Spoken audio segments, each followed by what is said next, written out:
One day, I was invited to go out to eat with a friend, and I came home fairly late, and my husband had already gone to sleep. My youngest was only 2 at the time. She woke up and she wanted me to lie down with her, so I did. And the next morning, I was woken by my children who came calling for me. Mummy, Mummy, Daddy's not waking up. I went to the bed and found my husband not responsive, and we called the ambulance. So what happens? He's not responsive. The ambulance comes. We take him to get a scan. They say that he's had a stroke and that there is brain damage and he's in a coma, and they don't know how long he'll be in the coma or what his state will be if he wakes up. So I'm sitting there. It's been 17 years of this man, a constant in my life, this beloved husband, wonderful father, mashallah, tabarakallah. My children are looking to me for answers. When is Daddy going to wake up? When is he coming home? When are you coming home? And I don't know what to tell them. So he's in the coma, and the people start coming. They come with gifts, they come with dua, they come with Quran, they come with love. How wonderful people come into your life when you need them. And I'm sitting there. I'm the one who has to phone his mother. This is her youngest child, and I have to tell her, Mum, he's in a coma. I don't know whether he's going to wake up.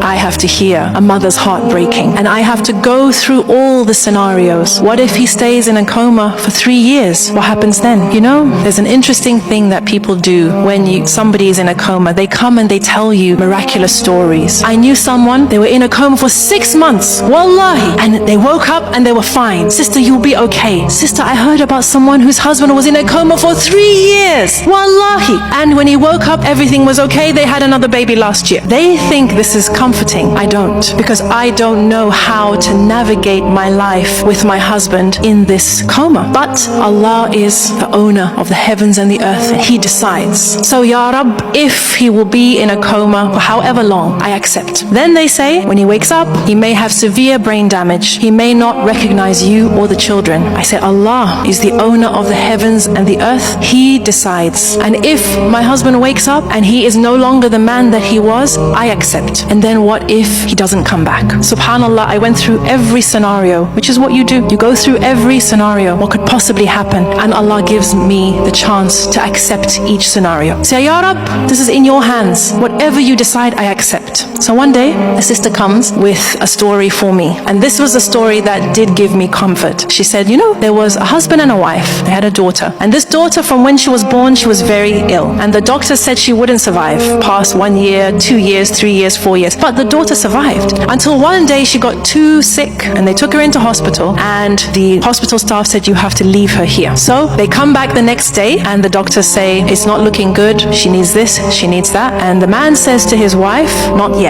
They come back the next day, the doctors tell them the prognosis. The man says to his wife, not yet. Then they come back the next day, and the hospital staff tell them that their daughter has passed away. And the husband says to his wife, now. And they both fall into sujood of shukr. The hospital staff are shocked. Your daughter's just died. You're making sujood of shukr. What's happening here? And the parents explained, and they said, Allah blessed us with this child for 5 years, 6 years, longer than the doctors said. We were blessed to know her, to love her, to get the ajr of caring for her, of making sure she was comfortable. This is something to be grateful for. And if Allah subhanahu wa ta'ala decides to take her back, we decided we would only embrace gratitude. We would truly embody Alhamdulillah ala kulli hal. So when after 2 weeks, I got the phone call, and the doctor said that we tried to revive him, but your husband is no more. Your husband has returned to Allah. I said, Inna lillahi wa inna ilayhi raji'un. Thank you. I put down the phone and I went into sujood of shukr. Because of the 17 years, because of the 5 children, because of the love and the memories and the solace and the garment that I was blessed with for 17 years was on loan to me. Brothers and sisters, we as human beings are ungrateful. If you go to the bottom of almost all our issues, you'll find ingratitude, taking things for granted, thinking we deserve more. Why should I not have what so-and-so has, what I used to have, what I have always dreamt of having? We take for granted the people in our lives, and that includes our spouses. And to be honest, my hunch is that we take for granted our spouse more than everybody else. Why do I tell this story? Because I want those of you who are married, those of you who inshallah will be married, I want you to wake